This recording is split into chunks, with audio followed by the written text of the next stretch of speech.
आज हम एक ऐसे अदालती मामले पर बात कर रहे हैं जो व्यक्तिगत स्वतंत्रता, स्वास्थ्य और हाँ, कानून के बदलते मायनों से जुड़े कुछ बहुत अहम सवाल खड़े करता है। हाँ बिल्कुल। जरा सोचिए, एक अविवाहित महिला है, उसका सहमति से बना रिश्ता टूट गया है और वो 20 हफ्ते से ज्यादा की गर्भवती है। हाँ, अब वो गर्भपात कराना चाहती है। लेकिन जो मौजूदा कानून है उनके नियम शायद उसे सीधे इजाजत नहीं देते। सही।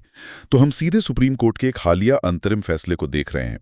यह है एक्स बनाम प्रिंसिपल सेक्रेटरी स्वास्थ्य एवं परिवार कल्याण विभाग, दिल्ली सरकार वाला मामला। हाँ, और ये फैसला सीधे सीधे medical termination of pregnancy act 1971, जिसे हम MTP एक्ट कहते हैं, हाँ, MTP एक्ट, और उसके 2003 के नियमों की व्याख्या से जुड़ा है, खासतौर पर अविवाहित महिलाओं के अधिकारों के लिहाज से। और ये साफ कर दें कि हमारी ये पूरी चर्चा सुप्रीम कोर्ट के फैसले के दस्तावेज पर ही आधारित है।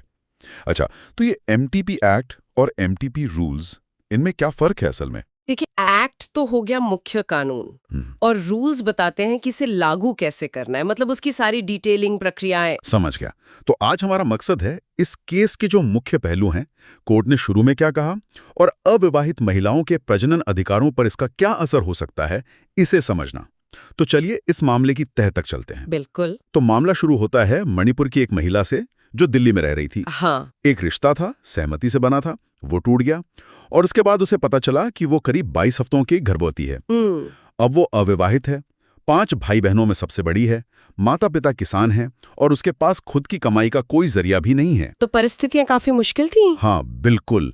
तो उसने कहा कि भाई इन हालात में वो बच्चे को पाल नहीं पाएगी और गर्भपात की इजाजत के लिए दिल्ली हाईकोर्ट पहुंच गई। लेकिन दिल्ली हाईकोर्ट ने उसे फौरी राहत, मतलब अंतरिम राहत देने से इनकार कर दिया। क्यों? वजह क्या बताई? वजह थी MTP नियमों का रूल 3B।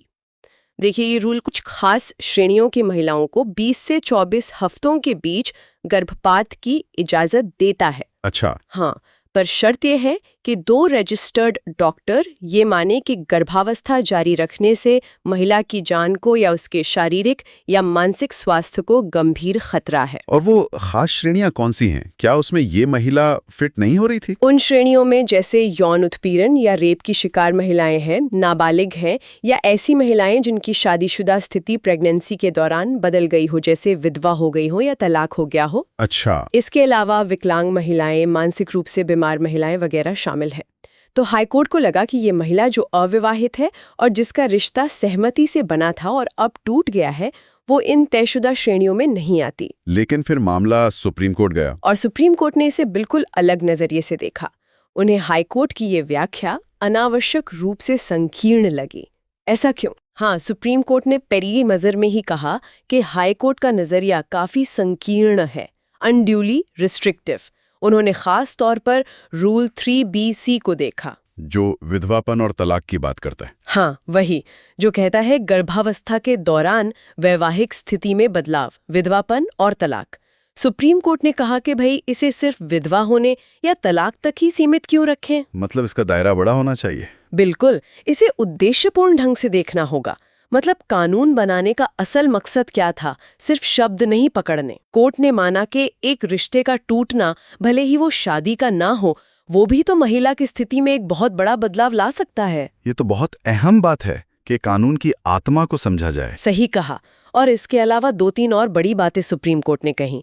पहली, कि संसद ने खुद 2021 में MTP एक्ट में बदलाव किया था। हाँ, वो संशोधन हुआ था। उस संशोधन में सेक्शन 3(2) के एक्सप्लेनेशन 1 में पहले जहां पति यानी हस्बैंड शब्द था, उसे बदलकर पार्टनर यानी पार्टनर कर दिया गया। अरे वाह, मतलब संसद ने खुद ही इशारा दे दिया था कि बात सिर्फ शादीशुदा जोड़ों तक सीमित नहीं है। बिल्कुल, इससे साफ है कि संसद का इरादा अविवाहित महिलाओं को इस कानून के दायरे से बाहर रखना नहीं था। दूसरी अहम बात, सुप्रीम कोर्ट ने इस पूरे मामले को संविधान के अनुच्छेद 21 से जोड़ा, जीवन और व्यक्तिगत स्वतंत्रता का अधिकार। हाँ वही, कोर्ट ने जोर दिया कि इस अधिकार में महिला की प्रजनन पसंद यानी रिप्रोडक्टिव चॉइस, अपने शरीर पर उसका अधिकार मतलब बॉडीली इंटेग्रिटी, और उसकी निजता प्राइवेसी, ये सब शामिल हैं। और इसमें शादीशुदा और गैर शादीशुदा का भेद नहीं होना चाहिए। बिल्कुल नहीं। कोर्ट ने कहा कि इन मौलिक अधिकारों के मामले में विवाहित और अविवाहित महिला में कोई फर्क नहीं किया जा सकता। फिर कोर्ट ने यह भी माना कि कानून में एक तरह का कह सकते हैं विरोधाभास या गैप दिख रहा है। गैप? कैसा गैप? इस्तेमाल करके दायरा बड़ा कर रहा है। लेकिन जो रूल 3 भी है वो काफी संकीर्ण है। उसमें सहमति वाले रिश्ते के टूटने जैसी स्थिति साफ तौर पर शामिल नहीं है। अच्छा, मतलब एक्ट आगे बढ़ गया पर रूल्स पीछे रह गए। कुछ ऐसा ही। कोर्ट ने कहा कि अविवाहित महिलाओं को 24 हफ्ते तक गर्भपात का अधिकार न देना, जबकि दूसरी श्रेणियों की महिलाओं को ये मिल रहा है, ये तर्कसंगत नहीं लगता, अतार्किक है। और कोर्ट ने लिव इन संबंधों को मान्यता देने वाले और व्यक्तिगत स्वायत्ता कर जो पिछले फैसले थे, जैसे वो एस खुशबू वाला मामला, उनका भी जिक्र किया। तो ये तो हुई कानून की व्याख्या और कोर्ट की सोच। लेकिन उस महिला का क्या हुआ? क्या उसे कोई फौरी राहत मिली सुप्रीम कोर्ट से? हाँ बिल्कुल, सुप्रीम कोर्ट ने सिर्फ व्याख्या नहीं की, फौरन एक्शन भी लिया। उन्होंने एक एड अंतरिम आदेश पास किया। एड अंतरिम यानी फौरी तौर पर? हाँ, एक फौरी अंतरिम आदेश। इसके तहत दिल्ली एम्स के डायरेक्टर को निर्देश दिया गया कि वो 2 डॉक्टरों का एक मेडिकल बोर्ड बनाए। और उस मेडिकल बोर्ड का काम क्या था? बोर्ड को ये जांचना था कि क्या याचिकाकर्ता यानी उस महिला के जीवन को खतरे में डाले बिना गर्भपात करना मुमकिन है। अच्छा। और कोर्ट ने निर्देश दिया कि अगर बोर्ड को लगता है कि हाँ, गर्भपात सुरक्षित रूप से किया जा सकता है। सब्सक्राइब